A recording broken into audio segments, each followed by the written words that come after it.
ओम सूर्य देवाय नमः। प्रकाश के देवता सूर्य नारायण की कृपा से आपका और आपके परिवार का जीवन सदैव प्रकाशित रहे। आपका बहुत बहुत स्वागत है प्रभु शरण 78 में। सर्व मनोकामनाओं की पूर्ति हेतु रविवार का व्रत श्रेष्ठ है। इस व्रत की विधि इस प्रकार है। प्रातः काल स्नान आदि से निर्वित हो स्वच्छ वस्त्र धारण करें। शांत चित्त होकर परमात्मा का स्मरण करें। भोजन एक समय से अधिक नहीं करना चाहिए। भोजन तथा फलाहार सूर्य के प्रकाश रहते कर लेना उचित है। यदि निराहार रहने पर सूर्य छिप जाए तो दूसरे दिन सूर्य उदय हो जाने पर अर्घ्य देने के बाद ही भोजन करें। व्रत के अंत में व्रत कथा सुननी चाहिए। व्रत के दिन नमकीन तेल युक्त भोजन कदापि ग्रहण न करें। इस व्रत के करने से मान सम्मान बढ़ता है तथा शत्रुओं का क्षय होता है। आंख की पीड़ा के अतिरिक्त अन्य सब पीड़ाएं दूर होती हैं। आइए कथावाचक करते हैं। एक बुढ़िया थी।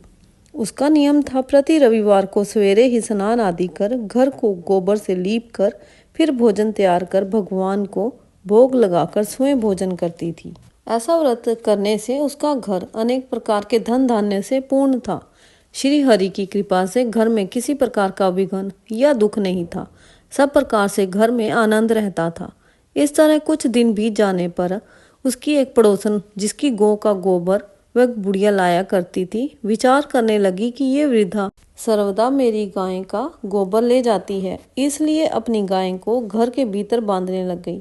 बुढ़िया को गोबर ना मिलने से रविवार के दिन अपने घर को ना लीप सकी, इसलिए उसने ना तो भोजन बनाया ना भगवान को भोग लगाया तथा स्वयं भी उसने भोजन नहीं किया। इस प्रकार उसने निराहार व्रत किया। रात्रि हो गई और वह भूखी सो गई।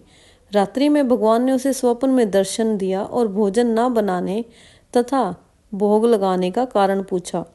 वृद्धा ने गोबर न मिलने का कारण सुनाया। तब भगवान ने कहा कि माता, हम तुमको ऐसी गाय देते हैं जिससे सभी इच्छाएं पूर्ण होती हैं, क्योंकि तुम हमेशा रविवार को गाय के गोबर से लीप कर भोजन बनाकर मेरा भोग लगाकर खुद भोजन करती हो। इससे मैं खुश होकर तुमको वरदान देता हूँ। निर्धन को धन और बांझ स्त्रियों को पुत्र देकर दुखों को दूर करता हूँ तथा अंत समय में मोक्ष देता हूँ। स्वप्न में ऐसा वरदान देकर भगवान तो अंतर्ध्यान हो गए और वृद्धा की आंख खुली तो वे देखती है कि आंगन में एक अति सुंदर गाय और बछड़ा बंधे हुए हैं। वह गाय और बछड़े को देखकर अति प्रसन्न हुई और उसको घर के बाहर बांध दिया और वहीं खाने को चारा डाल दिया। जब उसकी पड़ोसन बुढ़िया ने घर के बाहर एक अति सुंदर गाय और बछड़े को देखा तो द्वेष के कारण उसका हृदय और जल उठा और उसने देखा कि गाय ने सोने का गोबर किया है, तो वह उस गाय का गोबर ले गई और अपनी गाय का गोबर उसकी जगह पर रख दिया। वह नित्य प्रति ऐसा ही करती रही और सीधी सादी बुढ़िया को इसकी खबर नहीं होने दी।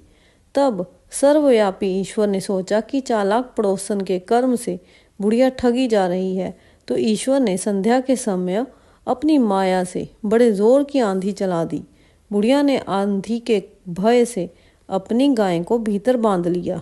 प्रातःकाल जब वृद्धा ने देखा कि गाय ने सोने का गोबर दिया है तो उसके आश्चर्य की सीमा न रही और वह प्रतिदिन गाय को घर के भीतर बांधने लगी। उधर पड़ोसन ने देखा कि बुढ़िया गाय को घर के भीतर बांधने लगी है और उसका सोने का गोबर उठाने का दाव नहीं चलता, तो वह ईर्ष्या और डाह से जल उठी और कुछ उपाय न देख पड़ोसन ने उस देश के राजा की सभा में जाकर कहा, महाराज, मेरे पड़ोस में एक वृद्धा के पास ऐसी गाय है जो आप जैसे राजाओं के ही योग्य है। वह नित्य सोने का गोबर देती है। आप उस सोने से प्रजा का पालन करिए। वह वृद्धा इतने सोने का क्या करेगी? राजा ने ये बात सुन अपने दूतों को वृद्धा के घर से गाय लाने की आज्ञा दी। वृद्धा प्रातः ईश्वर का भोग लगा भोजन ग्रहण करने ही जा रही थी कि राजा के कर्मचारी गाय खोलकर ले गए। वृद्धा काफी रोई चिल्लाई, किंतु कर्मचारियों के समक्ष कोई क्या कहता। उस दिन वृद्धा गाय के वियोग में भोजन ना खा सकी और रात भर रो रो कर ईश्वर से गाय को पुनः पाने के लिए प्रार्थना करती रही। उधर राजा गाय को देखकर बहुत प्रसन्न हुआ, लेकिन सुबह जैसे ही वह उठा सारा महल गोबर से भरा दिखाई देने लगा। राजा ये देख घबरा गया। भगवान ने रात्रि में राजा को स्वप्न में कहा कि हे राजा, गायें वृद्धा को लौटाने में ही तेरा भला है। उसके रविवार के व्रत से प्रसन्न होकर मैंने उसे गायें दी थी। प्रातः होते ही राजा ने वृद्धा को बुलाकर बहुत से धन के साथ सम्मान सहित गऊ बछड़ा लौटा दिया। उसकी पड़ोसन को बुलाकर उचित दंड दिया। इतने करने के बाद राजा के महल से गंदगी दूर हुई। उसी दिन से राजा ने नगरवासियों को आदेश दिया कि राज्य की तथा अपनी समस्त मनोकामनाओं की पूर्ति के लिए रविवार का व्रत रखा करो। व्रत करने से नगर के लोग सुखी जीवन व्यतीत करने लगे। कोई भी बीमारी और तथा प्रकृति का प्रकोप उस नगर पर नहीं होता था। सारी प्रजा सुख से रहने। इस तरह सच्चे और सुच्चे मन से जो श्रद्धा भाव से सूर्य भगवान का व्रत करता है, उसको भगवान की अपार कृपा की प्राप्ति होती है। सूर्य देव भगवान सदा आप पर और आपके परिवार पर कृपा बनाए रखे। ओम सूर्य देवाय नमः।